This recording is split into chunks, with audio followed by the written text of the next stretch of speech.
There's war going on in this world. A war on freedom. He's acting outside of his authority by saying you can't put something that you want in your own body. That's your own personal choice, and can't nobody take that from you, you know? You're one of these taxpayers, and these are all your documents, and this is how we're going to rob you. It's fucked up, man. It's more war, it's more spending, it's more debt, and it's less freedom. We don't do that here. Some people think that you can't be radical and pragmatic. This is what we need, is a pragmatic radicalism, not moderation. Hardcore radicalism, but smart shit. It's not sitting in a fucking basement with a bunch of fucking nerds. You don't know shit, and that's the thing. You have to talk to people who think differently than you. Like, his focus is not how horrible the government is, it's how wonderful liberty and freedom are. That's what drives us. People are coming together more and more and more and more as the government has been failing us. We're just getting started. What is up, everyone? Welcome to the Fight for Liberty Live. We've got a great show for you guys tonight, which we had pretty much an hour and a half long promo for about 2.5 weeks ago with Josh Eagle. If you guys caught that episode, we've got his co-founder on tonight to give the other side of the story. It's kind of like couples therapy. We're like, we got to get both sides of the story here. But first, as always, we're going to talk about some of the exciting things going on in the Liberty movement. First and foremost, my good friend Harrison Kemp, he's running for governor. Don't ask me why. He's taken on this project, and it's going extremely well. He's got a great team put together. He's got some decent donors. He's got some decent endorsements. He's got like a lot of advisors and just people helping him out. It's going to be an awesome campaign. So go to kempformaine.com, check him out. If you want to go to this extra link, it's this way, .com/fight for liberty, you can give him a couple of bucks and help him out, help push him over the edge. At the moment, they are petitioning. So especially if you live in Maine, go to kempformaine.com, get involved and help petition right now because we need to get him on the ballot. As soon as he gets on the ballot, he gets on the debate stage. That means that he gets to spread these libertarian ideals in a debate against he's running against two bad on guns, bad on taxes, bad on COVID candidates in Maine. So like that debate is going to be great. So check him out. Also, Nugg of Knowledge. They've been our longest sponsor, our greatest sponsor. We love them so much, and you should love them too. And you would if you had been going to nuggofknowledge.com every time that I tell you to, but you probably haven't been, so you don't love them as much as I do yet. But go check them out, and you will. Use that promo code FSM, and you'll get 10% off your first order, and that helps out the network, the show, everything, and we would really appreciate it if you did that. So go on over to nuggofknowledge.com, and if you click the link in this description, you can sign up for a monthly subscription to Nugg of Knowledge so that you don't even have to go back to that website every time I tell you to. They'll just keep sending you stuff, and you can just disregard this whole spiel every time I give it. Just skip it every time. Wouldn't that be great? Totally. All right, guys. Today, like I said, we've got the co-founder and the president of For All Tennessee. They have been doing some amazing things down there, getting some awesome wins legislatively that in just a short time with just a couple of bucks. So Mr. Justin Cornett, welcome to the show. How you doing, Mr. Fite? I'm doing fantastic. How are you? I'm doing very well. I'm tired and my feet hurt from so can relate. I have been I took quite a few months off of the active work thing. And now that I'm back at it, it's very interesting going from like very little physical activity at all ever to like 13 to 15 miles of walking a day average for the last 6 weeks. It's a culture shock. Yeah, it can do that to you. Laying around is probably never good for your body. It's a whole it or lose it philosophy. My mom always used to tell me so. Right. So I always like to kind of start off with a like a testimonial, like an origin story kind of question. So where did you first hear the word libertarian? Oh goodness, that's a really good question, and I'm not even sure I know the answer to that. That makes it even more fun. Yeah, I know, right? I mean, I knew what it was, I guess, or at least I thought I knew what it was for a long time. Like, I'm old now. You can see the gray. So, I mean, in my 20s and stuff, I suppose I at least thought I knew what it was. And maybe I did, maybe I didn't. But I think it really hit me when Josh and I used to do a media site that was meant to drive toward pointing out how constitutional originality would be better than what we have now in all these different arenas, right? And when we were doing that, he called me up one day and said, "Hey, there's a Libertarian Party meeting here in Knoxville. We should go and check it out." And that's kind of how I got started. And yeah, actually, that's probably the first step to getting me here, really. We ended up walking out of that meeting with assignments as county chairs, and we built the largest libertarian affiliate in the entire country, according to Mr. Sarwark, who was chair at the time.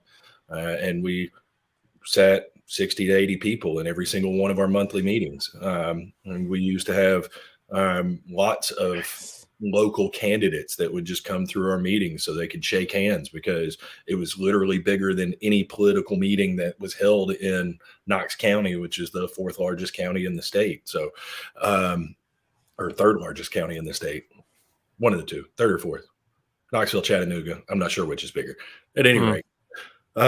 So yeah, we did that for a little while, and ended up getting offered a radio show. Did radio for 6 or 7 months, hour and a half in prime time, got to talk about libertarian stuff. And Americans for Prosperity ended up recruiting me out of that. And I worked with them for about a year and didn't get along entirely with the state director, and ended up going a different direction. And then COVID hit, and I didn't have a job, and I was sitting here looking around and thought, well, maybe this is a good time to try to start something on my own, and tried to figure out what it would look like. And here we are. Nice. I love that. I love that, like, super, like, age-old libertarian story of, like, well, I showed up at a meeting, and then I was, like, in charge of the next meeting that I showed up to. That is so much how it works, though. I mean, everybody's got that story, I think. So, I mean, it was nice to, have that delegated to me, and have the freedom to be able to play with it as I wanted to. But, and the reason that we got those meetings so big is because we didn't do the same things that every libertarian group does. We actually almost got excommunicated from our state party because of the way that we ran our meetings, where we had 60 and 80 people there. What we did is we were honest with ourselves, and we realized that we didn't know a whole lot about what was going on in government at the state, county, or city level. So instead of just going out and saying words that had no meaning in real life because they never impact the road, the rubber never hits the road, what we did is we asked everybody that held office in the area to come through our meetings. So we made friends with Republicans and Democrats and all kinds of different people for a number of different reasons. We would run How dare you? I know, but what we were doing was we were grabbing, like, the Republican that was running civil asset forfeiture legislation, and having him come and talk to our group about civil asset forfeiture and why the legislation is important. And then, the guy that was running constitutional carry, we had him out. Democrats that were trying to do marijuana decrim and all that different stuff, so they could talk to us about the realities of what the struggle is in getting these things done. And that was the foundation for what we have now. I swear a lot of the relationships that we developed started, and a lot of those relationships we lean on as day to day as we try to get stuff done here in Tennessee. So. That's beautiful. I always love talking to especially lobbyists in the liberty movement because this is almost a double up of the conversation that I had with Michael Bolden from the 10th Amendment Center of where we spend so much time once we find our tribe. I don't even mean this in a critical or like shitting on these types of people way, because I think everyone does this and it's understandable.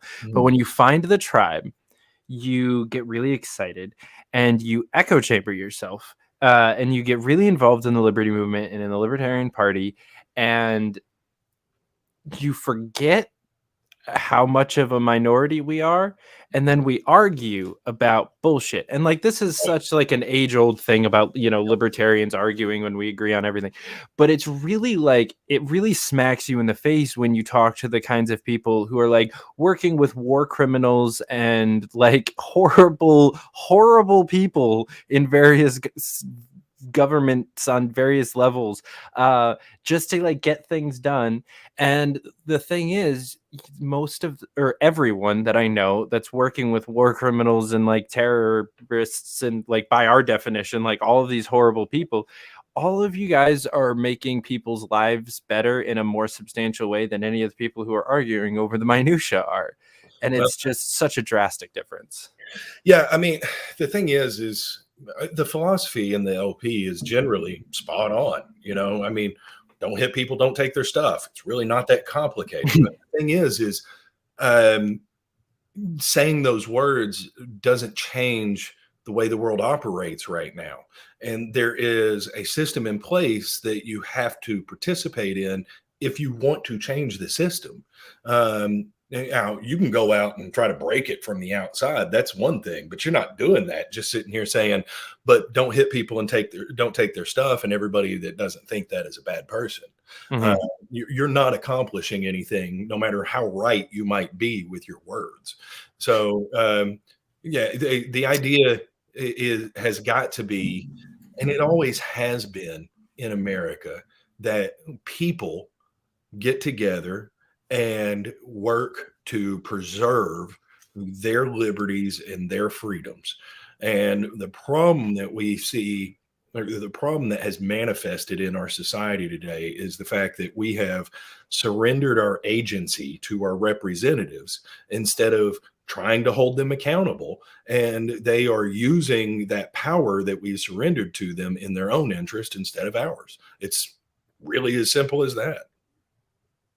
Man, yeah, it's nuts when I talk to people, especially like I talk to people at work, and I understand that like a lot of the people whose doors I knock on just don't want to talk to me, and that's understandable. Like, this is not what they wanted to do with their day. Sure, all right, cool.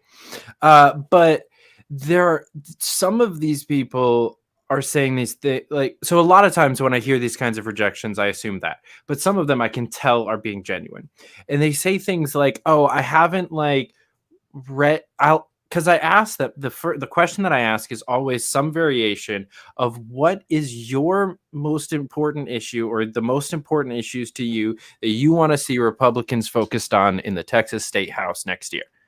Like, that's the question I'm asking. I always say it differently depending on who I'm asking it to, but that's the question. And the answers that I get are things like, first of all, people that just completely breeze by the question and just like start talking about the candidate. People that say, "Oh, I haven't done my research on where I haven't researched the candidates enough to answer your question," which was about me, not the candidates. Or like, just like, "Oh, I don't know," like nothing, like the kind of just dismissive answers that I get in a genuine way are really disturbing, because it's actually people who believe in their hearts, like, "Oh, I haven't picked the candidate that I like and found out what they believe on the topics. So therefore I can't have an opinion on the topics yet. Like that's the step process, the 3-step process to having an opinion is find a candidate, hear their opinion, then have opinion. And it's nuts.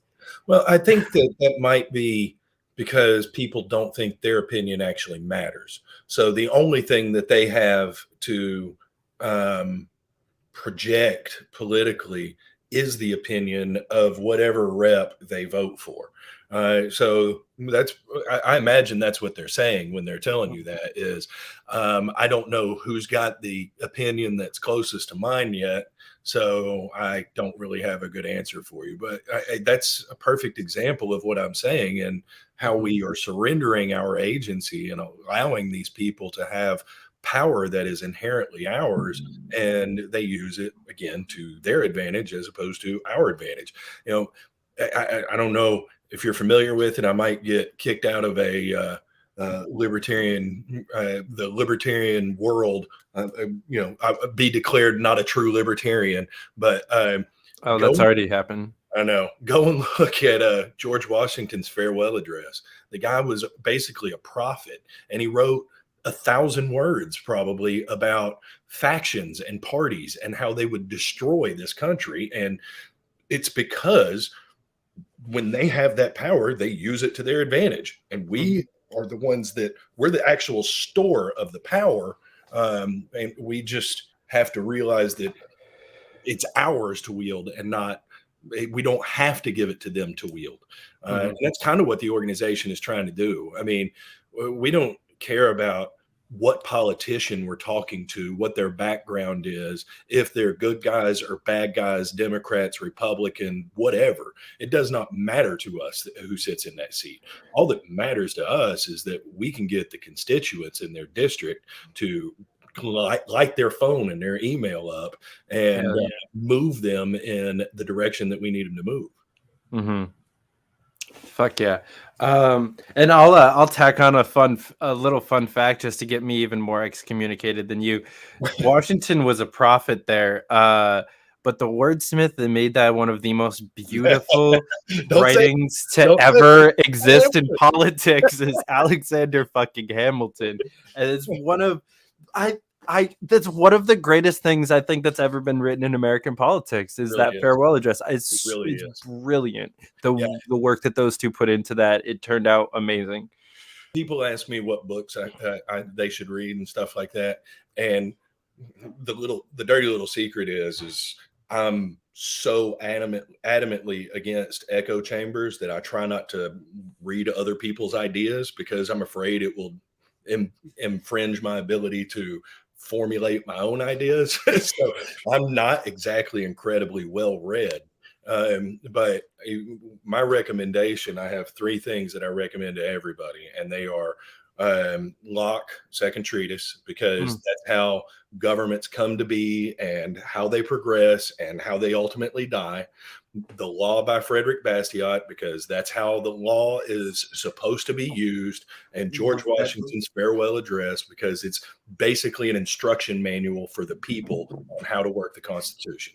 I think if those 3 things and if you read and understand those 3 things, that you can really understand the mindset of the founders and why they set things up the way that they did, and why it would work if we just used it. Amen. So I haven't read Locke. That's on my to-read list. It's good. The Law is one of my absolute favorite books. And I did a thing with my Twitter account probably almost a year ago now, where I posted a daily Bastiat quote for about 6 weeks. Yeah, there's plenty of them. So many. That started with what is his name? I'm gonna space on like one of the greatest economists of all time. Hazlitt. What? Hazlitt. No, the invisible hand. I'm gonna space on it. Whatever. It started with somebody else, and then I did Spooner, and then Bastiat. Yeah, I'll remember it later. This is what happens when you smoke cannabis on a podcast. Is it legal in Texas? I mean, this is THCO. So, or actually, no, this is Delta 8 THC. Gotcha. So it is legal. THCO is also legal, but it's just not the thing that's screwed on at the moment. It's diet weed. Honestly, the THCO is interesting. It's a whole other. Never heard diet weed before. Diet weed. Actually, that's normally what I call CBD.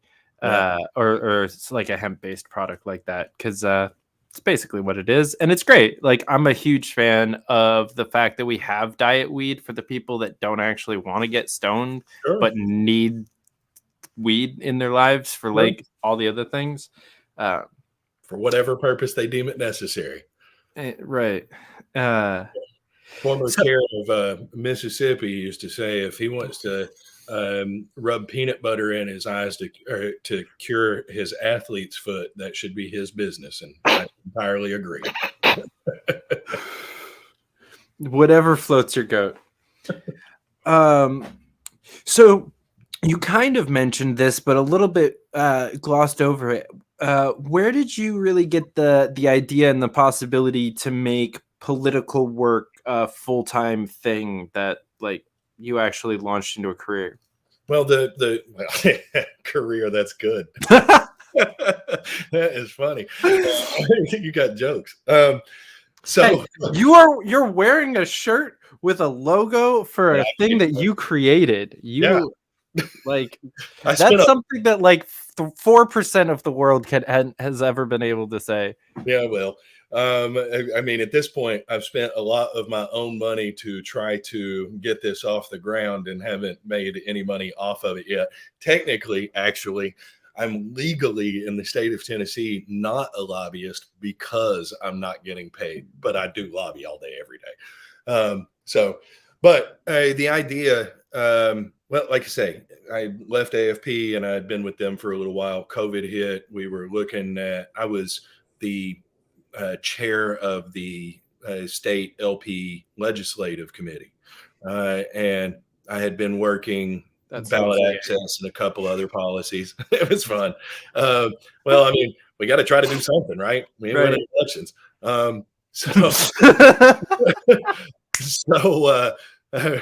Did I say that out loud? I'm sorry.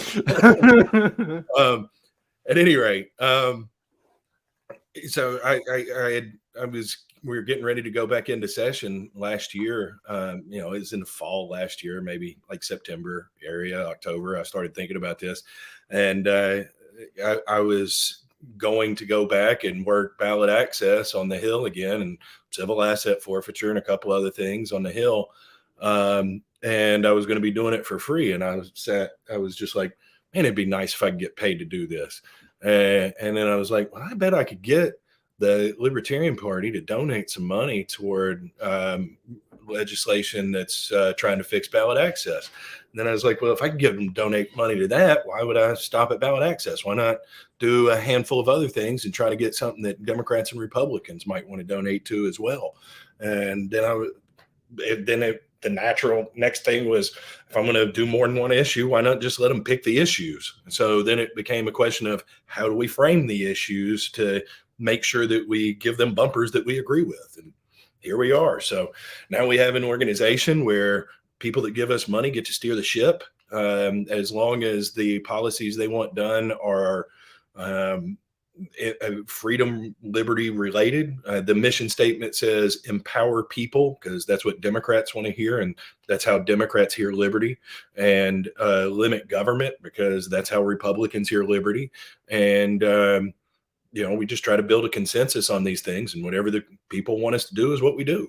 And unlike every other organization out there that puts their agenda together and then asks you to give money to the things that they chose to do, after letting you choose what we end up doing, we let you choose what bucket you want to put your money in. So if civil asset forfeiture is something that's really important to you and you hate everything else that we're doing, then you can give money to civil asset forfeiture, and that's what it'll go to. So I think that just the way that we've got it set up is a refreshing way to set it up for a lot of people. Nobody operates the way that we do in this space. Nobody gives this much flexibility, and nobody asks you. The NRA doesn't go out to their members and say, "Hey, what do you guys want us to do?" And that's. I think that people will find that refreshing, and we're hoping that that will encourage the engagement, and that because we get all that engagement, that we can turn around and use it to apply pressure where we need the pressure. Did you mute yourself? I did. Wow. Hey, it's a good thing. It's a good thing that I wasn't actually talking at all. I was just kind of, I was like making agreeing sounds, but no words, so it's fine. I don't know how else to say that. How do you? You almost made coffee come out of my nose, dude. That was not. I was making agreeing sounds. So I love the way that you said about your mission statement, which I was actually trying to pull up just before you said it. Mobilize Tennesseans around policy that empowers people and limits government. And you were like, and the way that you said empowers people because that's how Democrats hear liberty, and limits government because that's how Republicans hear liberty. That the way that you framed that was beautiful, and the kind of, I absolutely positively hate the phrase like meeting people where they are, because it's so overused and obnoxious to me at this point, because it's just overused. So I dislike it, but it is an important tactic, and it's like speaking people's language, and really just like, that's more what it is. It's all about, we don't have time to make 100 million libertarians. We have enough time to make 100 million Americans fight for liberty. Yep. That's exactly what it is. And the reality is, there's the adage, I should probably clarify at this moment that I am not a dues-paying member of the state or National Libertarian Party at this moment in time. But the reality is there's the cliche that says you can't fix what government broke with more government. You know what I mean? The same is true with the party system. You're not going to fix what the party system broke by adding more parties to it. Now, you might be able to get some more movement, or you might get some more diversity in there, and it might be an overall net good thing, but it isn't the solution. It's not the answer to the problem. The Libertarian Party is just as susceptible to all the human motivations that exist in the Democrat and Republican parties. So, the real issue is that the people are the battery of power in this country, and they can choose to wield it themselves or continue to choose to give it away. And we just need to get people to use it themselves. That's the goal. And I think that a lot of people want to, but they don't feel like they have an outlet to do so. And this is what we're doing. This is what we want to do. We want to do for all in every single state. And we want to have every single state trying to go out and get the most crazy right-wing people and the most crazy left-wing people and get them to work together on the same stuff, because there are a lot of things that they are interested in together. I mentioned that we poll, we take a vote on our members. So when we did our poll, I intentionally sent it out to a handful of people that are not members that run other organizations. And I got this guy that is, if I say a rhino hunter, do you know what I would mean by that? Yeah. So this guy is the guy that wants to go out and kill all the centrist Republicans, right? And I got him, and I got a coordinator for the Democratic Socialists, both to take our survey, right? And out of 26 issues that were on this, they disagreed on 2. On either 16 or 18 of the issues, they agreed 100% on, and everything else, one of them agreed and the other abstained on. So 2 out of 26 issues. The furthest right and the furthest left disagree. Do you remember which 2 issues? Because I'm curious. I'm just one of them was the Democratic Socialist was not in favor of getting rid of taxpayer-funded primaries. And understandable. I can't remember what the other one was, but I think it was something to do with elections as well. I don't that remember. honestly makes sense. There's a fundamental difference of opinion in those 2 camps of how elections should and shouldn't work. And I think that they're both right for themselves. Like they don't think that they're self-serving, or at least most people in those camps having this conversation aren't thinking about this in a selfish way, but they both have the ideas that if put into action betters their party more. I think in this case, I don't think that that's the motivation for where she was at on this particular issue, and I don't know that that's the case for most of these people. Actually, right? That's what I'm saying. I'm saying like it's not intentionally that way. It just works out that way. I don't think that anyone's like motivationally selfish there. It's just her explanation on it was that it increases turnout when you have primaries and it gets more people involved in the election process and stuff.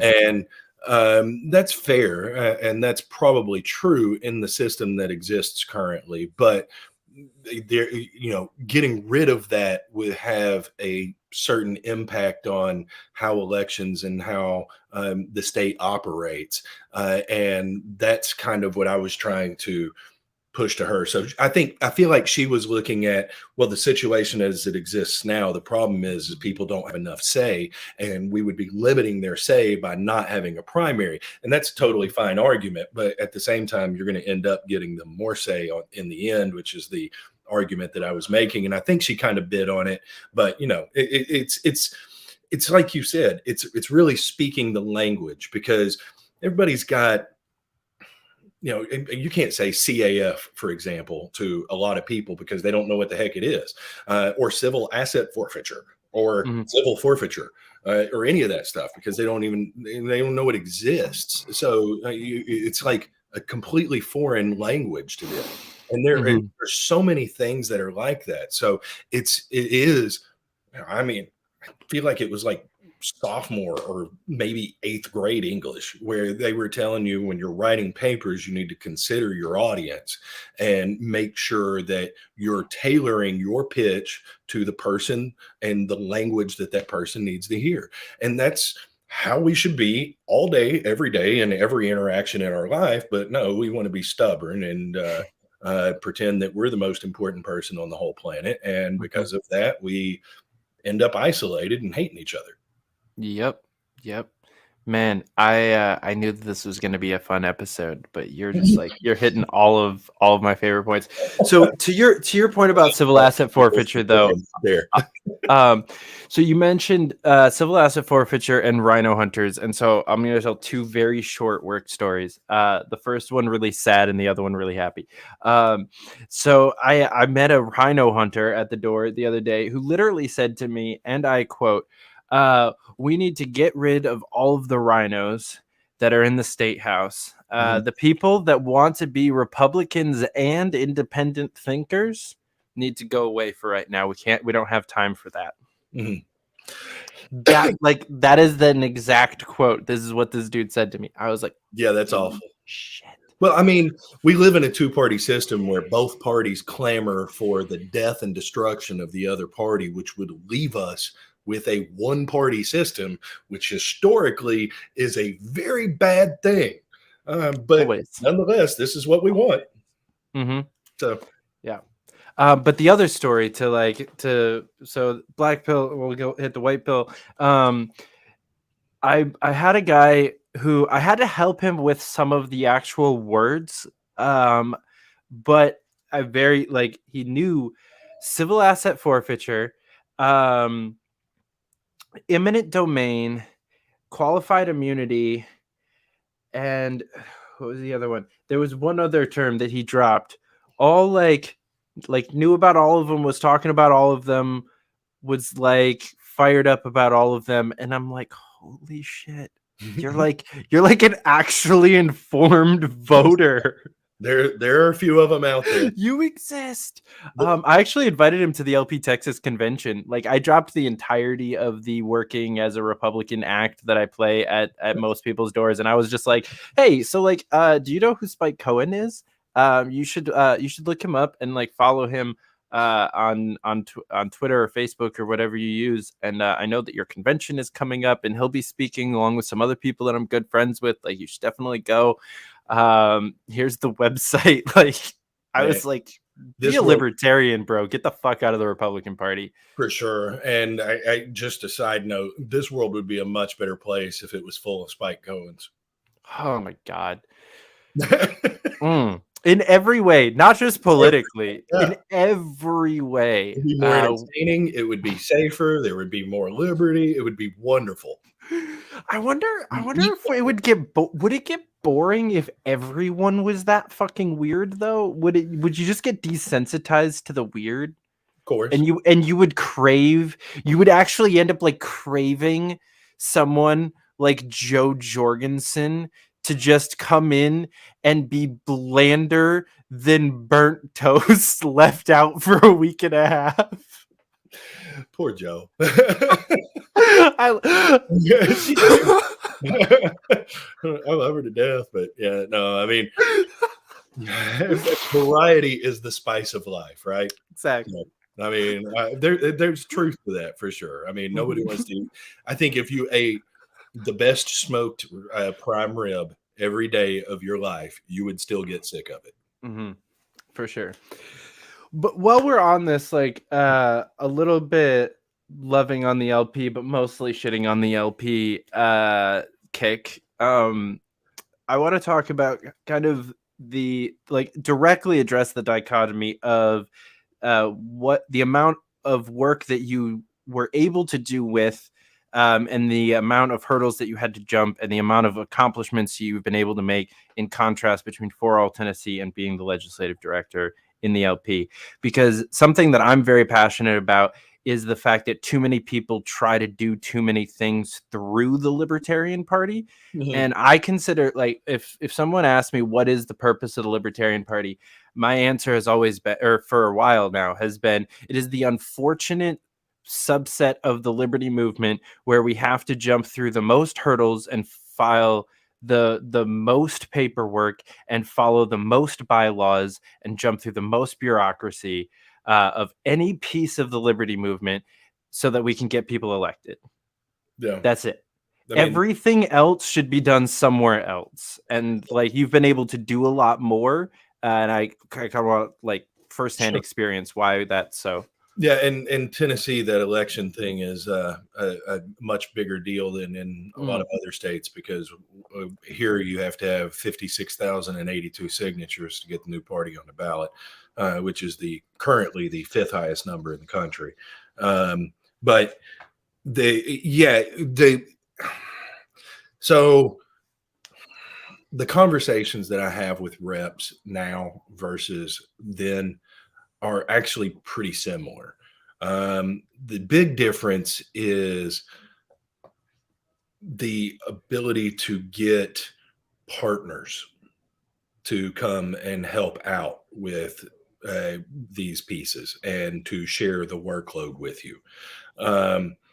So, I mean, we currently, I mentioned the Rhino Killer and the Democratic Socialists. So the organizations that we work with are just as widely diverse. And, you know, we're working on criminal justice reform with a bunch of left-leaning groups and these prison ministries and things like that.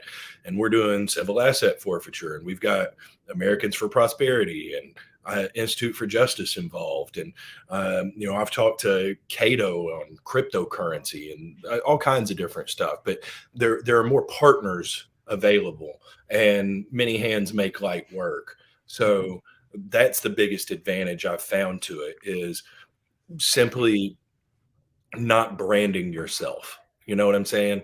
By not by simply not saying the word libertarian, and you can act it all day long, but you say it and people look at you funny. And if you don't say it, they want to be your friend. It's wild. So that is probably the biggest asset and the biggest difference in having this organization versus doing the work inside the party, for sure. It wasn't, legislators are legislators. Most of them are. If you've done any lobbying and you've spent any amount of time talking to your elected representatives, there's a really good chance that you found one that you were smarter than. That is the norm, not a one-off thing. There are a lot. Let me tell you a real true story. So one of the bills that we're trying to get done this year would ban law enforcement from using facial recognition technology in policing. Okay. This is a no-brainer. The entire public in this state is going to be 100% supportive of banning that, because nobody wants to be on cop TV all day, every day. It is a blatant violation of the Fourth Amendment. It is absolutely constitutes a general warrant, which is banned under the Fourth Amendment. But I'm having so much trouble getting a Republican that wants to work on this bill. And I had one guy when I was lobbying for a sponsor on the bill, who was a lawyer who I was told to go to by a friend who said this guy was a good conservative and all this stuff, right? I go in there and I start talking to him about this, and I'm giving him Fourth Amendment and general warrants, and he stops me and he says, "Look, I don't know a whole lot about history or the Constitution, so I don't know if I'd be the guy to run this." You told that story on Spike's show, and I was dying. It was all I could do to keep my composure and not just have a meltdown in front of this guy. And he's like, "Are you freaking serious, dude?" So, I mean, that's the reality of it, man. I mean, I had a member in the House who is a pretty staunch conservative, who I really thought would jump at this, tell me that it's an election year and we don't want to look soft on crime. Holy crap, man. What are you talking about? If you pick the police over the people in this situation, that's going to be detrimental to your reelection. So I don't know. We'll get it figured out. We've got a good bill drafted up. If it doesn't make it this year, we'll try again. It's an election year, and some of these guys will get replaced, and we'll see what we can come up with next year. So the dynamics in there are always the same. These people are very conscious about getting reelected and not upsetting leadership. I had another representative yesterday tell me that one of my bills is being looked at and questioned, to put it lightly, by leadership in the House. And he told me straight up, if leadership's asking questions about it, they can definitely influence my vote. And I'm sitting here going, so you work for leadership or your constituents? I mean, this is the world that we live in. And these are the I don't know if you can in Texas, but in Tennessee, if you want to run as a Republican or a Democrat, you can borrow money from the party. Gee, I wonder who you owe at that point. Who are you working for when you owe the party money? So, I mean, these are the dynamics that people just don't grasp. And it's the reason that the only way to fix this stuff is for people to get together en masse around principles and policies as opposed to parties and personalities. God, that's a lot of P words. That was. It really was. That was a lot of PP there, Justin. How do you like that? Yeah, and like I'll also say though, as much as I agree with what you just said, it's also shows what the Libertarian Party needs to do to actually succeed. Like, there's a reason that candidates can borrow money from the party, and that the parties amass a bunch of money and then give it to the candidates. And that way, it's easier for campaign finance stuff. It's easier for a bunch of other things. It's also just easier on the candidates. There's like a million reasons why these parties operate in these kind of somewhat schemy looking ways that just work, and we need to do that. Or not we, because I'm not in the party and you're not in the party, but like y'all need to do that. Those that are listening that are still stuck in that death trap of a party. Need to listen to these guys that aren't a part of your stuff and do the stuff that they tell you should do.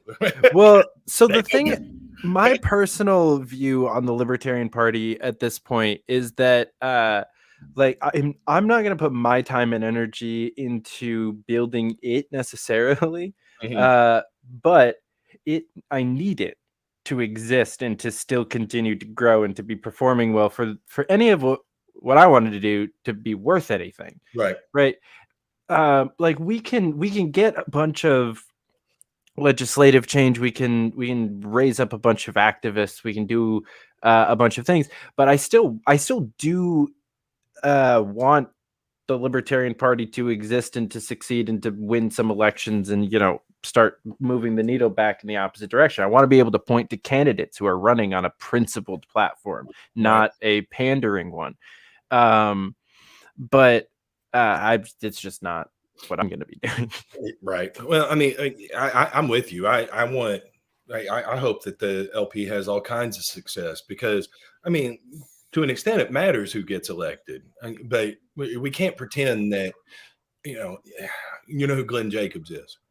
Yeah, I had him on the show. Good dude. I love the guy to death, right? He lives over in Knoxville and obviously a big name, libertarian or lifetime Libertarian Party member, so on and so forth. But he's another person that we would be ceding our agency to in hopes that he does the right things. And he's probably going to do better than a lot of the people that we have in their positions right now. But that doesn't mean that he's going to be perfect. I mean, he's done some things that were way more Republican than Libertarian since he got into office. And, you got to play the game in order to advance. And, generally he's doing a good job. And I hope that he gets to a point of power where he feels like he can be himself and really exercise his own philosophy in a very Ron Paul-esque way, but he doesn't have that that backing just yet among the constituents. And even the Ron Pauls of the world, how long was he in office? 20 years or something like that? And lots of good stuff coming out of his office. And what did it change? Almost nothing. Right. So, I mean, it helps to have better people in the seats, 100% sure. But we can't pretend that that's the solution because it's not. Again, we need to get people talking about principles and policies instead of politicians and personalities. Well, I will not necessarily push back because I agree, but I will give a slight counterpoint because I think and use Glenn Jacobs as my example too. I think that there are a handful of elected positions in various states. You know, they're all different names in all the different states, but they all pretty much exist. There's like a handful of positions that are actually extremely useful for libertarians to run for, in my opinion. And I think like county mayor or county legislator or county executive or whatever that, like the executive branch county level person is extremely powerful in a lot of states. And in a way that just like and most powerful in their ability to nullify things, which is the perfect thing for a libertarian to run on. And like something that, like, if we could get a number of those around the country, the next time something like COVID happens, like we have safe havens of like just nullification. So I think like county executive and like sheriff are things that are like extremely useful for libertarians to run for. And I think if the party just like focused on like those and then statewide like big name kind of campaigns, and just like we're able to seat a whole bunch of like little county level people with some big like Larry Sharp-esque campaigns, we would see some great shit in the next couple of years. Or not even like see a big change, but just like have a stopping point, like to prevent further tyranny at least. Right. I mean, and you can have people that are elected to office that do a much better job of protecting the rights of their constituents, but even that typically has limits. Use this facial recognition technology thing, for example. I can show you guys that are 100% supportive of our bond reform initiatives, where we're trying to get more people released on their own recognizance for these smaller crimes instead of locking them up. We got a marijuana referendum, all our civil asset forfeiture stuff. I mean, they can be on board with everything and still be like, yeah, no, police need to be able to look at this. I had one tell me, well, what about fingerprints? It's the same thing, right? And I'm like, yeah, but that shouldn't be sort of. But the difference is one has a camera on you at all times and it's catching your data, and the other one is you're going back and finding fingerprints at the scene. So it's a completely different thing, but whatever. And it's getting compared to license plate readers and all that stuff. And I'm just sitting here going, license plate readers are also unconstitutional. This is the world we live in. So, I mean, I don't know anybody that I've ever met that I absolutely agree 100% on everything with. So, yes, generally speaking, getting good people in seats is helpful. But the way the systems work right now, if it's one person on an island, you've got 12 people on a county commission and you got one Libertarian county commissioner, all they can do is what the former state chair here in Tennessee does, Cole Ebel, and he's been kicked off of water management properties that are owned by the city that he serves because the mayor doesn't want him digging around and telling people bad things that are going on in the town. And that's the best that you can get is something like that, which is helpful, but you're not, knocking down all these bad policies at the same time. So, right. In the end, the bottom line is still, it's got to be people pushing the people that are supposed to be their public servants into serving them. And until we get that to be, until that's the case, we're not going to fix the problems that we have. We're just not. If you don't have an engaged populace, it doesn't matter what else you do, because there aren't enough benevolent people in this world to fix it. Yeah, that's a guarantee. Man, it's a fucked up system. Head, geez, Justin, why are you doing these things like this? Dropping bombs. No, I really, and that's, I mean, you're laying out exactly why I've lost most faith in electoralism in general. But honestly, like, I'm a little bit of a doomer type that like, I don't think that I think that the libertarian, like the LP 50-year plan, like starting now, like take 50 more years, so it's actually a 100-year plan. But like the LP 50-year plan could work. I think there's a possibility that works if America exists in 50 years, and I don't think that's happening. Yeah, I mean, that's a fair question. I mean, this world is a volatile place, to say the very least, and there are a lot of death blows that could be handed down our way. A lot of different kinds, from economics to outer space. There are a lot of different ways that we can really hurt. I mean that's if you still believe in outer space. Yeah. I mean, we all know the moon landing is a joke, but yes. Nobody can jump that high. Okay, all right. So I'm not a flat earther, and I'm not necessarily a moon landing denier yet. Not either. But what I find really interesting is that they're about to decommission the International Space Station, and rather than like take it apart and bring it back down so that we can like have pieces in museums and stuff and like look at it and like it be cool and shit, they're going to blow it up and then blow it up again to make sure that like all of it is destroyed and just blow it up. Well, I mean, I imagine it would be hard to get the space station to re-enter the atmosphere intact. And I don't know how controlling the descent would go either.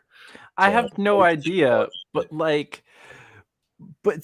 it's so like it goes against human nature in such a fundamental way to just destroy the International Space Station rather than like. Does it though?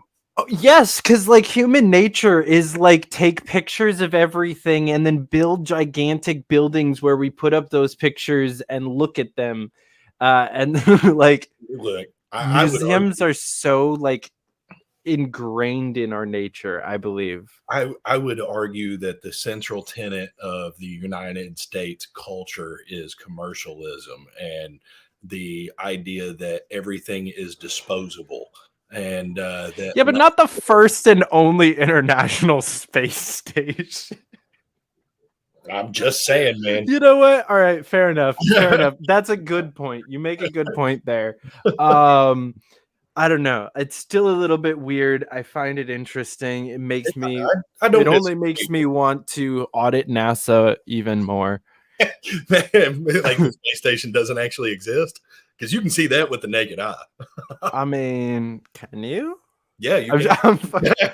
Yeah. I actually have a friend, for some reason, he's like totally obsessed with it. Like every time it goes around us, he lets everybody he knows know that you can go outside and see the space station if you want to.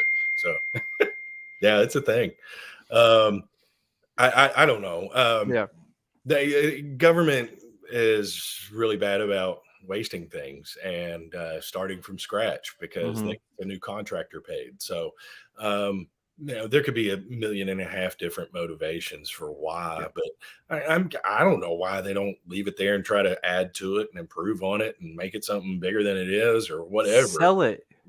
Yeah. Sell it. So yeah, that's actually like I think the libertarian answer here is sell it to Elon Musk and let him solve the problem of figuring out how to bring it back down and putting it on like SpaceX's like thing and like charging people $100 to go in, like because he'll spend $1.5 billion figuring out how to get that thing out of orbit and back down to the US, or he'll turn it into a hotel, or that. I mean, that would be more likely, in my opinion. If you're Elon Musk and you buy that thing, why on earth would you bring it back down when it's already up in space and you're trying to take people into space? Yeah, it's a good point. Make it, yeah. I mean, I think that would be a really wise move, actually, for the government to sell the damn thing. We should start a sell it to Musk. I don't know, meme group or something, and see if we can get some motivation on that or some direction on this. That would be something else. Government would have an influx of money selling something that they own. And you could make Elon Musk liable if it crashes back to Earth. I dig it. Contract. All right, guys, you heard him. Hashtag sell it to Musk. I love this. I like it. This is something that I think might actually, because like the Elon Musk stands on Twitter are a fun bunch of people. Anytime that I like get retweeted by a couple of the right people and get into that camp, it's a great time. And I mean that. I'm not even really being sarcastic, because normally it's positive. Only once or twice have I been shitting on Musk and gotten retweeted over into there, and that's not fun. Were you also trying to date Elon Musk? No, that's just Jess Mears. I think there's a lot of that going around, actually. I think I'd date him. I mean, I'd rather date his ex. I mean, I'm not gonna lie. Does she have money? She has her own money. Oh, that's good. So, which is even hotter, I think. Yeah, in my right. opinion. All right. So today you had two of your bills get heard. One of them focused on ballot access. The other one was on a cannabis referendum, right? How'd that go? Well, Give us the deets. we actually had to roll both of them to next week. One of the guys that's a yes vote on both of the bills was unable to be in committee today. So we lost that vote, and we wanted to make sure that we had them. So, and we wouldn't on the ballot access. We might on the referendum bill. That referendum bill has turned into a bit of a chore because it's not a binding referendum. It's an advisory referendum. And initially there was a question as to whether or not it was legal to even create an advisory referendum. And we've gotten past that with Attorney General's statements from previous situations. But now there's a question about whether or not we can mandate that cities and counties put this referendum on their ballot, or if we would have to pass the bill saying that they are allowed to. So that's that's what we're trying to resolve over the next few days before we have. I know fuck. It seems so petty, but it is. Okay. Has to fit within the existing law. You know what? This makes me finally concede the age-old question of what is the most libertarian state? You win. Tennessee wins.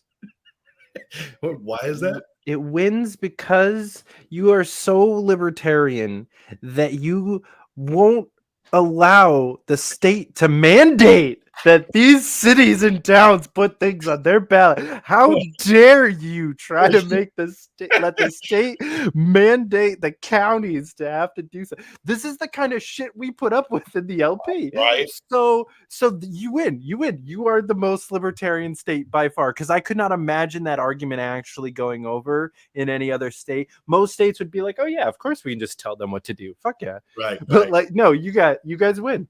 Well, I think the reality is that the state absolutely can, but the word on the street is the governor doesn't want the bill to pass, and I think there are a handful of people that share his opinion and are willing to do his work and trying to help kill that bill. Mm-hmm. But our sponsor is kind of unique. Uniquely suited to run this bill because he is the Trumpiest Trumpster in the whole Trumpin' world. Dude has a life-size cutout of Donald Trump in his office. He told me that he was a populist Republican. So, I mean, and he is opposed to people using marijuana. But he thinks that the bill should pass. He thinks the referendum's going to fail? No, he thinks that people should be able to make the decision for themselves, despite what he thinks. I know, it's crazy. That's an even wilder idea. I know. And does he think it'll pass though? Have you asked him that?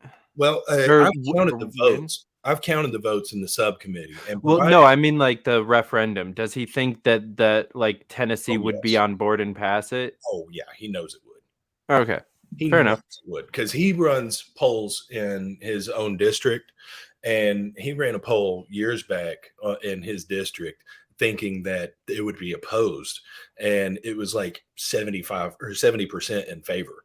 So that's the thing. And Vanderbilt did a study on it a few years back, and I think they clocked it at closer to 80%. So if we get this through, it'll be in the 70 to 80% range. There's no way any of them will say 60s. But that's kind of what these guys are afraid of, I think. But our sponsor will absolutely go in there and require a roll call vote, meaning they all have to vote on the record. They don't get to just say yes or no, and say the intention is to tell them, I think that we should let the people weigh in on this issue. Your vote will tell your constituents whether or not you think that should be able to weigh in as well. So that's where we're at. If the bill is, if we can satisfy everybody that the language is legally binding and all that good stuff, we've got a really good shot at getting that passed, I think, despite the governor not wanting it to. Because a lot of these guys are sick of the conversation, would rather it just go away one way or another. And if they have a referendum and there's an overwhelming majority one way or the other, then it gives them cover to do whatever they would need to do. You know, it's, a lot of these guys don't want to legalize anything because the boomers in their district tell them it's bad and it's the devil's lettuce and all that stuff. But if they get 80% in their district that say they're supportive of it, then they have to tell the boomers we don't have a choice, you know. And I think a lot of them know that and are very okay with that scenario. That's fair. That's good. So I'm gonna try to follow this pretty closely because I'm very curious. But definitely reach out to me when you have that roll call vote list, because I will have a lot of fun. If you want to put it on your calendar, destroying people. If you want who to voted no, calendar, it's going to run at 12:30 on Wednesday this coming week, and it will run. We can't roll it again.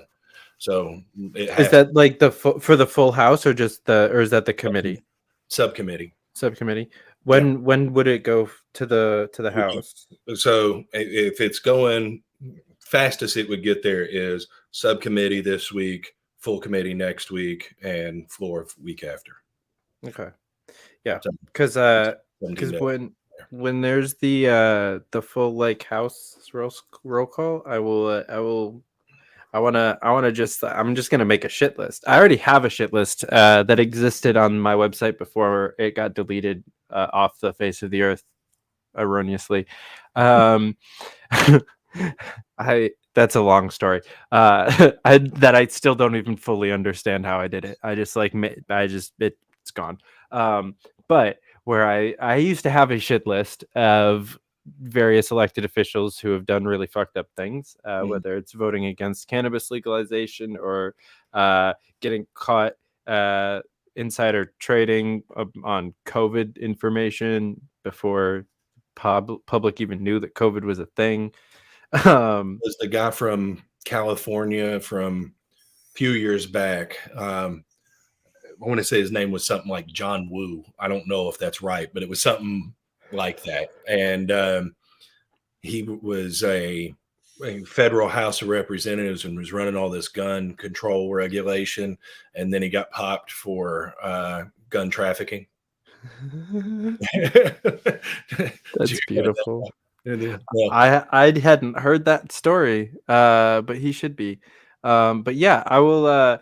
Me and plenty of my friends, because I know a lot of people that have nothing better to do than help me on this project, will troll the ever-loving shit out of all of these state house representatives that vote no on this bill for the foreseeable future. There you go. Yeah, get it. See if you can get all this stuff retweeted by like John Oliver and get me to put it on his show or something. That would be fun. I could just see him doing a comedy skit around the voice vote as it's happening and people are saying no, and him just being like, yep, you don't care about people. Yep, you don't care about people. Yep, you don't care. Oh, yeah, no, it's interesting.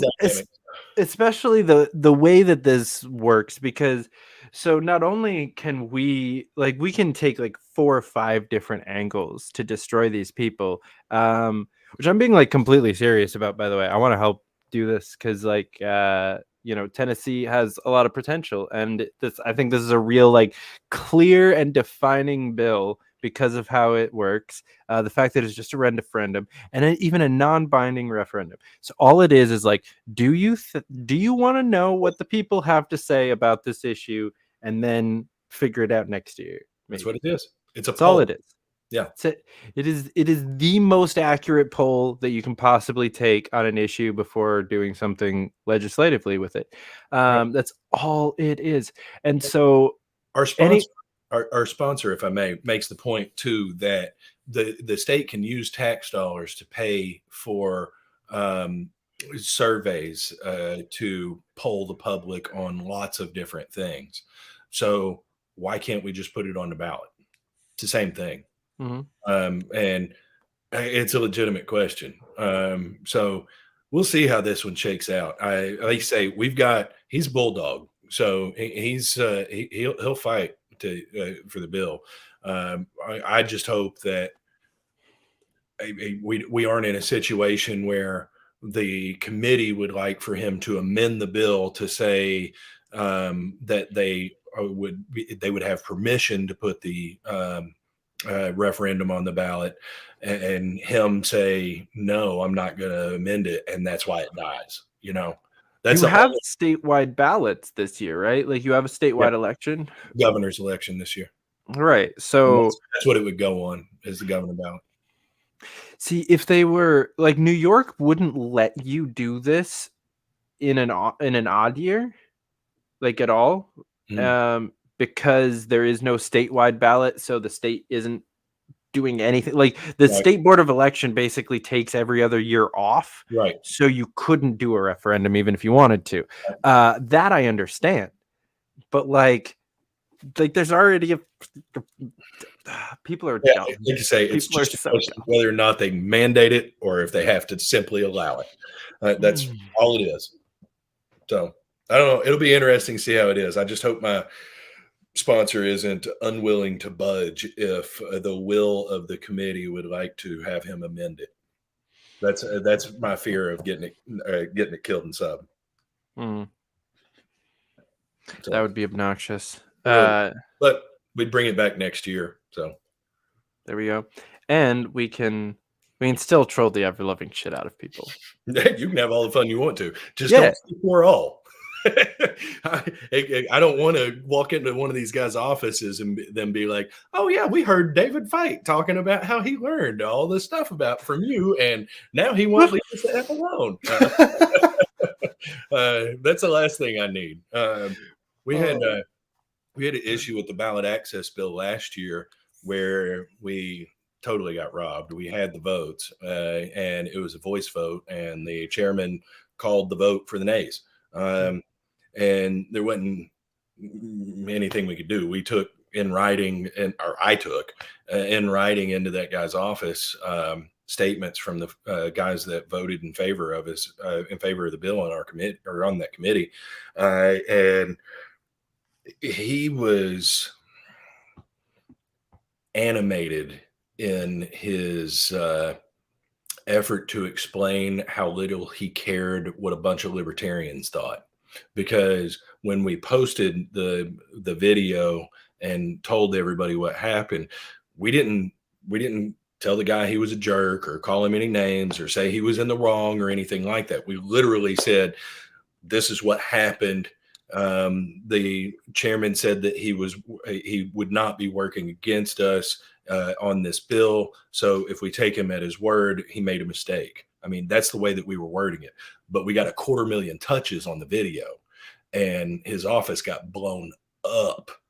And yeah, I was a pariah in that office until this year when I went back in there and offered him the facial recognition technology bill, which he was in support of, but he did not want to sponsor himself. So we've kissed and made up, and he knows that I'm not this guy that's trying to tell everybody what a horrible piece of crap he is, because again, this is average up there, and I'm trying to work with these guys, and it does me no good to tell them that they're idiots. So that's not the goal. The goal is to figure out where we can agree on stuff, have open conversations that are pleasant, and not hate each other when we don't agree on stuff.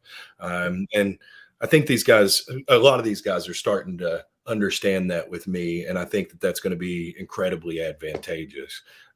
Just having that relationship that works that way. I want to be your friend. you can disagree with me. I can tell you I disagree with something that you're doing, and we talk the next day about something that we do agree on. So, and that's one of the big things about trying to spread the organization is defining that and putting it on paper and teaching people how to, work these relationships in that way. Because let's be real here, libertarians and the type that would naturally fit in these positions and or with our organization, they love conflict and they love to tell people how stupid they are, and that is not going to get us anywhere. It's like that. Are you a fan of what's the Parks and Recreation? Oh God, yeah. How can I you love. So this meme that's been going around of a scene from that, and it's like when someone says something pro government and it's libertarians, and it's Ben going like, "I don't have time to tell you how wrong you are," and they're like, "Actually, it's gonna bother me if I don't." No, I mean, and that's the most accurate meme I've ever seen in my life. But what you got to realize is it takes you're burning calories in trying to explain these things to people, and some are worth your calories and some are not worth your calories, and you need to understand which is which, and it's not exactly easy to do. There are a handful of offices that I go into and I have a conversation with them, and I'm trying to ask them where they want, are you good on this bill? Do you like the way this is written? Would we have your support? And they're just like, yeah, I have to see the language. And that's all they'll ever give you. That like dozens of conversations with these people, and every single answer I get when I ask them a straight question is that. So, relatable. It's you just got to be able to navigate it, take your wins where you can get them, and understand the losses are going to come. It's sales, you got to be okay and impenetrable when the no comes, Amen. Yeah, sales professionals do a lot better at politics. Definitely be that round. So this is one of you're hitting directly on one of the main reasons why I'm so strongly, like, I'm really loud about like the diversity of tactics and like playing to our strengths for different people, because not everyone has the capability, like you're saying, to be chill, to take those notes, to do to do what you're talking about at all, right? And then there's even some people who, the people that, like, how you said it's like, is it worth your calories to like argue with these people? And it's not. I think that there is a for some people it is worth it to have those obnoxious, pointless, you're never going to move them anywhere on the issue arguments online, because in a way, like, social media at the moment is acting like kind of the battleground, and the more that people see like just our perspective in those arguments, so the infighting is pointless, but the pointless arguing with like super statists in the comment sections of other people's things, I think that there's a place for that. And then there's also really a place for like a more like center, like less crazy, less waste your time person, more like myself, maybe, or like other people that consider themselves like part of the media, where we don't have to be nice to the people that you're talking to, like you do. Like, it's my job. Like, honestly, like, I don't feel bad for that that committee chair, that he got his shit lit up. Like, that's what should happen. I don't feel bad for him, don't get me wrong. But it wasn't what we were trying to do. He needed to be lit up, and in all honesty, we gave it to we gave the information to a rhino hunter with a group that's got like 30,000 people in it, and a very prominent Democrat online newspaper, and they both ran with it and tore him to shreds. And that's a big reason that we ended up with 250,000 touches on it. So it wasn't but that's the thing. And that's the way I want it to be. I want to be the guy that walks in there and is the friend of these guys and has conversations with them, and then comes out and tells everybody nothing but the truth. And then everybody around me gets to act on it however they feel. But we as an organization are going to be polite and respectful and bite our tongues when we need to, and we're going to pick our battles and all that good stuff. I agree with you 100% on the conversations online. I am a person who has blocked one person in my entire life, and he was a comedian that wasn't funny, that would for whatever reason, he just had this thing for me, and every time I put a comment somewhere, he would just come in and throw some horrible joke that was not good, and it was just so annoying that I actually blocked the guy.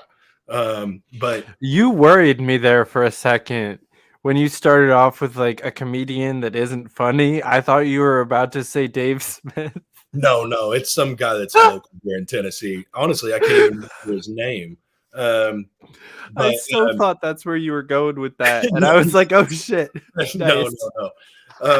But I am that guy. Like, my fiance yells at me all the time because I will have these conversations with people online, and I am one that I don't like the idea. I feel like we're giving up on people when we just tell them they're stupid and we go away. I want to have a reasoned, logical conversation with you, and I've swayed a lot of people a lot of times on a lot of different things on that in that way. So I had a person, kind of classic. You can go and look. It's on our Facebook page on our automatic expungement bill that we're running.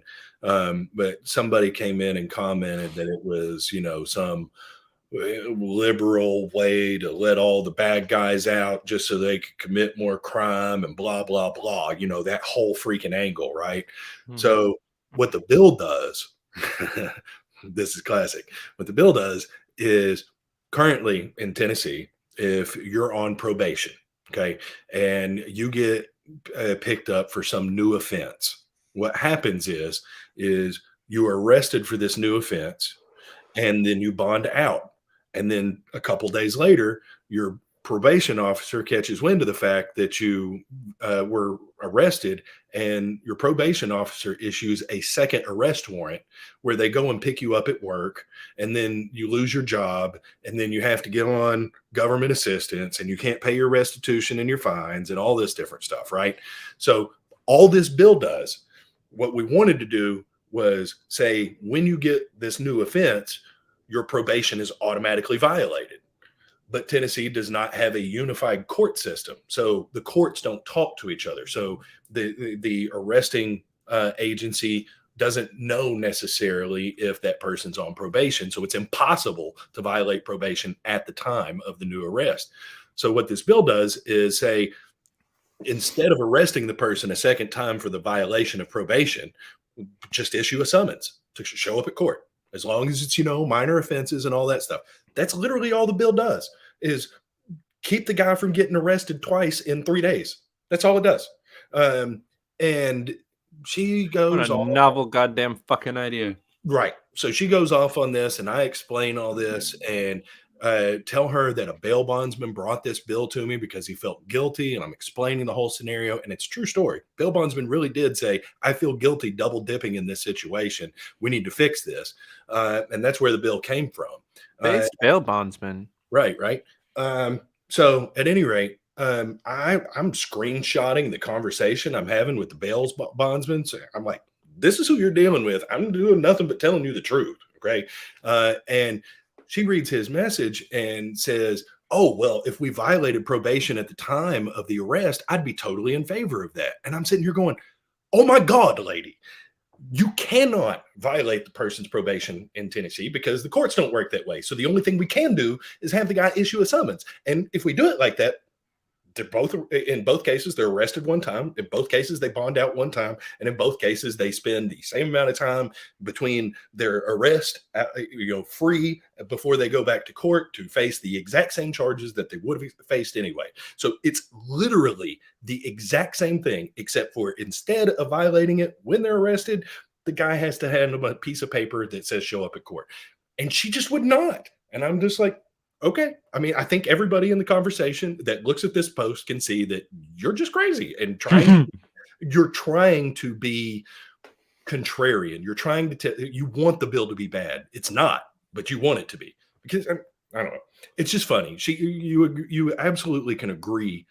She agreed with me 100% on the way the process should work, but because it can't work that way, she would rather just go ahead and arrest him twice. It's the dumbest thing I've ever heard.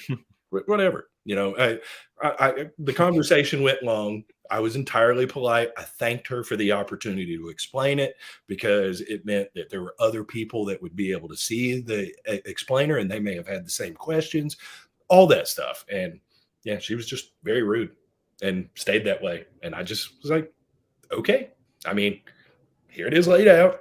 You said that you support this. Like, I don't know. Nobody's going to take your side in this, so I'm done. Yeah, I don't have the energy for that shit anymore at all. Like, I get into, so every once in a while, honestly, like, I'm a little bit hypocritical, because the only time that I get into like a real argument is usually kind of an infighting argument, but it's normally on like a Sunday morning. So I have this policy where like Sunday mornings I don't touch social media until at least afternoon. And I usually get really high in the morning and just like listen to music and just like I don't work. I don't like do anything that could be considered work. Like, I just actually take Sunday morning off, because I don't go to church anymore, but I still like, I'm basically like, that's that same mentality, right, of just like taking that, at least the morning off, right, of the day of the Sabbath day of rest, like at least a couple hours of it. Right. And then I'll usually hop onto social media, kind of chilled out, really stoned, like having maybe posted like one thing before I like go off of social media, and then I will just like troll I will just troll people and then like get into arguments and stuff. And so like a couple of days ago, there was just a very uniquely perfect opportunity to call out a very large amount of hypocrisy on both sides of the civil war going on within the party. And I was like, let's do it. And then a couple people retweeted it, including Dave Smith. And a lot of people got really mad at me. And a lot of people tried to bring up a bunch of other stuff. And a lot of people tried to call me a bunch of things that I'm not and have never been. And it was just hilarious, because the thing is I should have been on your show last week before everybody got mad at you. Oh no, this is one of the more minor things that's ever happened, which is the funny thing. So like last summer, the entire Mises caucus basically burned me. Like, I lost 250 followers in 48 hours. I just like, it was just like a whole shit show. And these guys this past weekend were trying to call me like a Dave Smith simp and like a Mises moron, and like they were just trying to brand me as like one of them. And I'm like, bro, you have no idea. Dave Smith had me blocked for like 6 months. Like, what? I actually I told you I don't really listen to other people, right? Mm-hmm.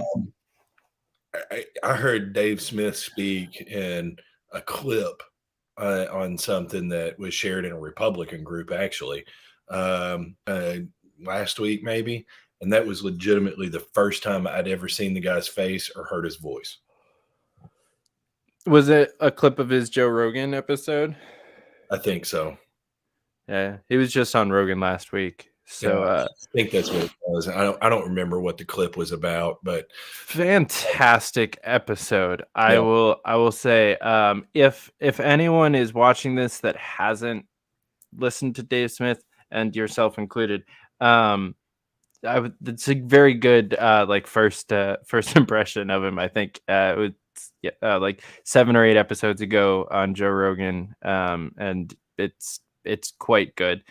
He goes hard about the war in Yemen, like really hard, which is kind of awesome because it's something that like even I barely know a lot about. Like I learned a lot in that episode, and to know that like almost 20 million other people learned all of that is kind of nuts. And he just keeps name dropping the whole time. He's just like, he's shouting out the Mises Institute, shouting out antiwar.com, Scott Horton, like just person after person after person after person, just like the whole time, just shouting out like most of the liberty movement. And so that was kind of fun. I did the Scott Horton show a couple months back. I'd never heard of him. I didn't know who he was. I found out about him long time after a lot of my friends. A lot of my friends have been like watching his stuff and reading his stuff for a long time. I've only known him for about a year and a half, but I had him on the show last year, and since then, I've had the pleasure, like I've gotten to hang out and smoke weed with him probably about a dozen times now. He's one of the coolest motherfuckers I have ever met in my entire life. And what I love about him is that he is widely considered in the liberty movement like the authority on like foreign policy, like around right now. And he is just like a stoner skater bro that if the like military industrial complex just was like, you know what, Scott, you win. We're just gonna close our doors. We're just gonna stop doing this, and we're not gonna have any war anymore. Scott Horton would just like grab a board and a joint and just like go fucking enjoy his life, but he can't because innocent people are getting murdered overseas. So he's doing what he's doing. But his true passion is that, and every once in a while he'll get in an interview, and especially he was on Tim Pool, and that they like. Really connected on that kind of vibe and brought that part out of him. But it's really fun to see him kind of get like pulled into that every once in a while, because he's normally just like shouting about murder and genocide, and then to be like, yeah, you know, like I hit the half pipe and blah blah blah. Like it's fucking hilarious to see the dichotomy, but also it just like makes you wish that he could do that thing. Like it just makes you want to fight to end the wars even more, because like Scott Horton deserves the joint and a half pipe and shouldn't have to run antiwar.com anymore. Well, like you say, we all have our calling, that's for sure. So you know, with this, I don't know, when I was a kid, like first grade, I remember we had a career day where we were supposed to dress up as what we wanted to be when we grew up. And I wore a suit and carried a briefcase and told everybody I wanted to be a lawyer and help protect people and save the world and that kind of stuff. Aw. Yeah, I know, right? So gay.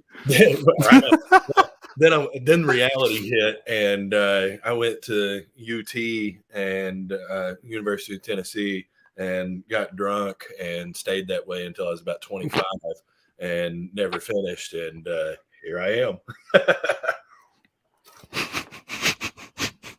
I mean, it's what happened. I'm just telling you the truth. That's kind of relatable, except for I dropped out early on and like did other things while I was drunk for those. Oh, I mean, years. I did too. I lasted a semester and a half at UT. Nice.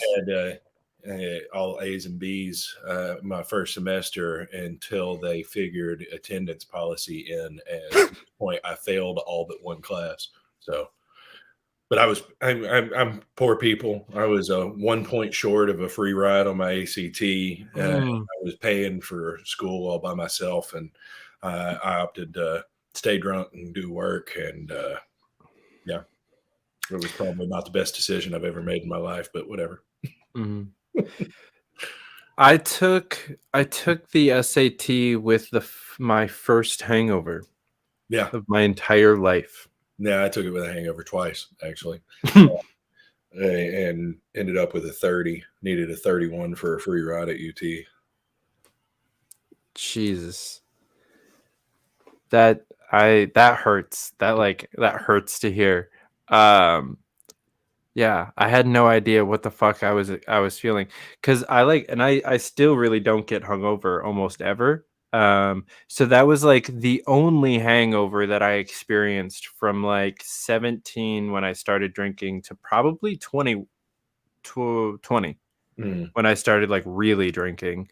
It was like the only hangover of that entire time, even though I was like partying and drinking quite often. I just had a policy of like sobering up before I fell asleep, so that I could. So it just, because a lot of times the party was at my house, so I would like kind of clean up and get really high and like kind of sober up, but get high, and like clean and then go to bed. So I was still baked, but I wasn't drunk anymore, and so I just wouldn't get hungover. It was actually kind of great, and then I just kind of like learned that like that means I didn't get hungover, and then I just kept doing it because holy shit, I got to drink 4 or 5 nights a week and not feel it in the morning. I was living the dream. Yeah, I got I've settled down a lot in my old age. I don't drink much anymore. I've quit smoking, all that good stuff. But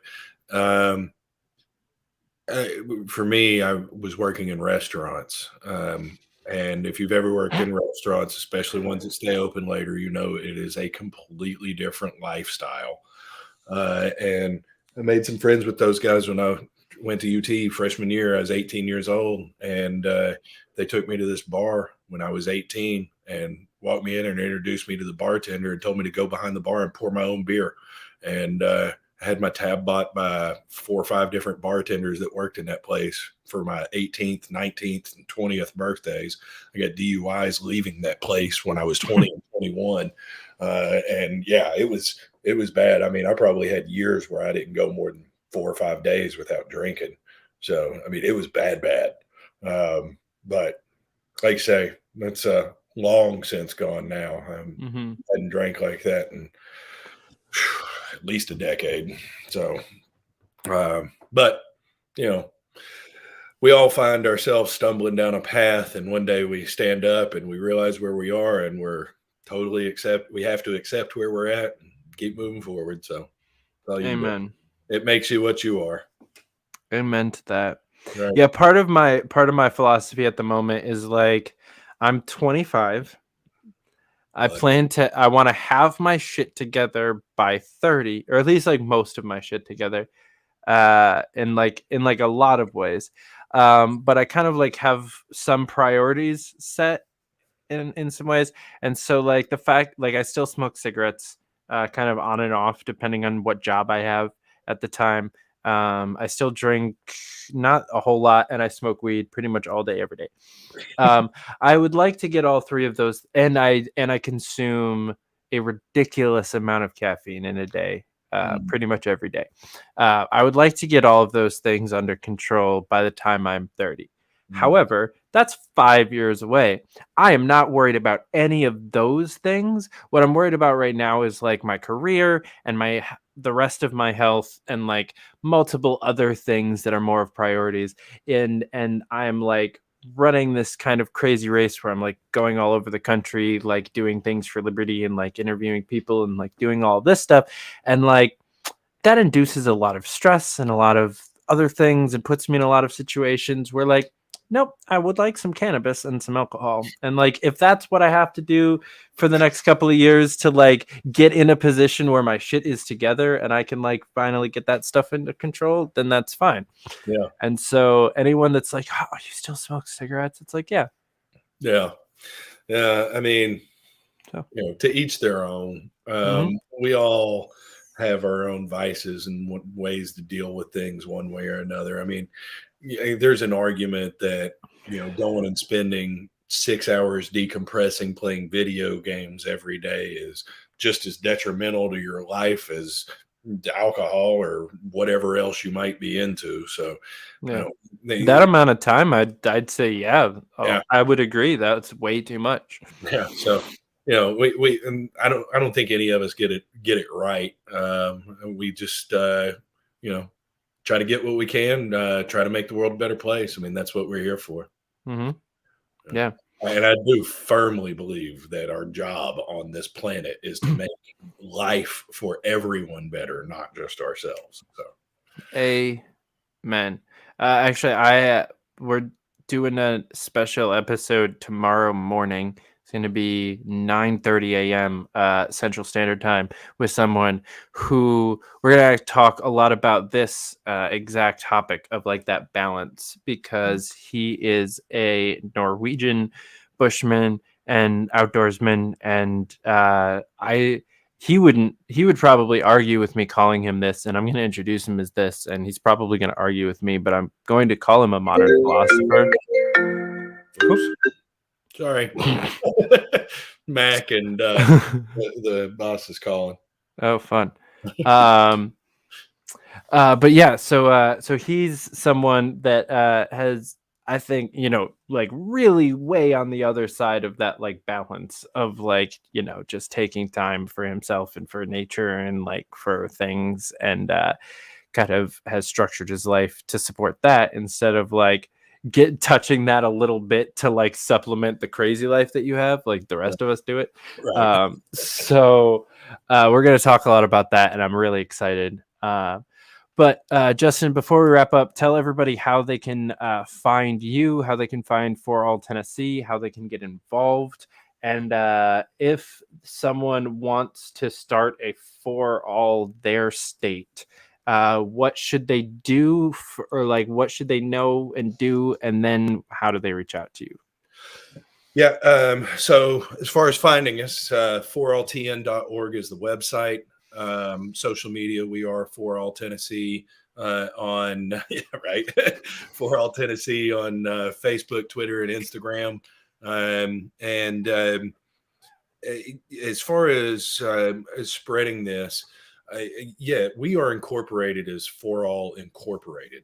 Tennessee is the chapter, and we do want to spread this to other states. We are trying to prove the model will work here in Tennessee before we spread it to other states. But it's one of those things where we could definitely have a conversation with it if there's someone that has time and resources that they would want to put toward this. That's a conversation that I'm dying to start. I want so badly to move this to additional states, because I really think the model, just the way the structure of the organization works, is really appealing to people when they understand it, and it could have the impact that we want it to have. So if you are interested in starting a branch of this, yes, you can find me on Facebook. You can jump in my DMs, and we will get on the phone and we will have a conversation. Slide in those DMs, folks. That's it. I love finding presents in my DMs.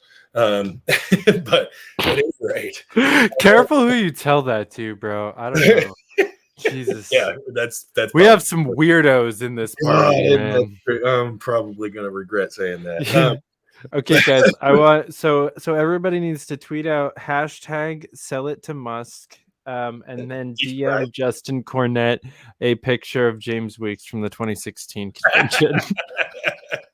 Yeah, that's your homework. Yeah, okay. Yeah. I've seen that, so I'll know if it's not the correct photo. So, but yeah, no, we want to spread it, but it's hard to say. It's hard to ask somebody in another state to do what I'm doing, because I'm legitimately not working currently and spending all my time trying to figure this out, and spending all my time on the Hill trying to move these things and make friends in different organizations and find partners that want to help us move policy, and trying to find model legislation and trying to draft things and trying to get people engaged. And I'm doing it all for free. So if there's somebody out there that wants to be that person, we can definitely talk. But outside of that, we've got to have a baseline to start it. We got to have a little bit of funding. We've got to have a path. We've got to have some policy ideas. We need to have some relationships on the hill that maybe we're not starting from scratch there, but if we are, it's not necessarily the end of the world. But if it's something that you would like to see in your state and you want to lay groundwork for us to come, that's where we're talking about making friends with other organizations and starting to develop relationships with legislators. And then when we can come into your state, we can say, hey, who can help us? And you can say, I've got a good relationship with this person and this person and this person, and that is going to be incredibly helpful, and we're definitely going to use it. So, we haven't figured out the franchise package for this yet, because we haven't put any effort into fundraising yet. But I think when we do, we'll be very successful. It's an easy sell on this organization. Again, no other organization out there asks you what your opinion is.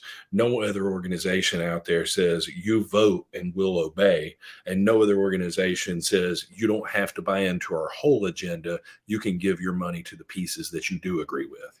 Nobody does that. And everybody gets involved politically somehow. We will never give money to any campaign. We will never support or oppose anybody in election because, again, we don't care who's sitting in the seat. It's not about that. It's about getting the constituents together to push the guy or gal that's in the seat toward liberty-oriented policy. That's all it is. Fuck yeah. I love it. Guys, if you didn't do it because you saw the Josh Eagle thing, you definitely should do it by now. At For All Tennessee on Twitter, or at For All TN on Twitter, at For All Tennessee on Facebook. Follow them, subscribe to them, do all of the things, then go to the website, check it out. I cannot stress enough how much these, even if you don't think that there's a pathway to starting a chapter of this like in your state right now, the best thing that you can be doing is like Justin said, be building those relationships, and they're not that difficult to build. They're really not. Especially because this is 2022, so this is an election year for almost every state house representative in the entire country is up for re-election right now, which means that they are all doing events. Go to them, shake their hand, meet them, say hey. And honestly, we've shat on the LP a lot, but if you are a member of the LP, you probably have a title. Like we discussed, drop that. Just be like, hey, I'm the outreach director of the whatever county Libertarian Party, and I just wanted to like meet you, make a connection, and like hope that we can work together sometime. Just do that all over the place. Just travel your state and do that this year, and next year we can do some crazy shit. So do what we did in Knoxville when we ran our Libertarian Party. If you are a county chair, invite your local elected officials to your meetings and have them talk about things that are relevant for your meeting. Again, just because they're Republicans and Democrats doesn't mean none of them have any good bills. I mean, everybody's got something that's pretty decent, and you can bring them in on that premise to talk about it. And as soon as you do that and you say, we want to be friends with you on this organization, you made a friend or on this piece of legislation. There's plenty of stuff out there that you can find ways to make friends with these people. And like you said, it's not hard. All you gotta do is ask. They want you to be their friend because they're politicians. Right. It's a win-win situation. These kinds of things, where the Libertarian Party, we're kind of like trying to kill them, like we're trying to destroy their parties. So it's not a win-win situation. Stuff like this. Know that. Yeah, right. That's the thing. Well, if you're doing it through a for all Oklahoma or some shit, then yeah, they don't have to know that you're trying to murder them in their parties. Even if you're doing it through the Libertarian Party, again, we had a guy that was local in Knoxville that was running really good civil asset forfeiture legislation. So we had him come and talk about it, and we put together a call bank to try to help him move the bill. You know what that did? Made a lifelong friend. You know what we were doing? Libertarian things. Hell yeah. So, yeah, I mean, that's the way you do it. I love it. Justin, thank you so much for coming on. This was great. Yeah. Don't tell Josh that my episode was way better, even though we all know it was. Hey, Josh is bland, okay? I mean, this was one of my favorite episodes, but I gotta agree with you. I was having fun tonight. Guys, thanks for hanging out and watching. Again, if you haven't by now, go follow them and check out what they're doing. And then subscribe to this channel. If you're watching this on one of the shitty duopoly controlled or monopoly controlled big tech censor heavy bullshit sites like YouTube, Facebook, or Twitter, click the link in the description and watch it on Odysee and follow us over there, because our accounts on those other sites aren't going to last much longer. We know this. So follow us on Odysee and come back here tomorrow, 10:30 a.m. Freedom Time, 9:30 a.m. Corn Time. We have Bjorn Andreas Bullhassan Hansen. Again, I need to not fuck that up by tomorrow. We're gonna have an awesome conversation. Again, Justin, thanks for hanging out. And thanks for having me. This was a real pleasure. I won't tell Spike that this was more fun than his. Oh, there we go. Guys, catch you tomorrow. Until then, keep up the fight. Shut up and sit down.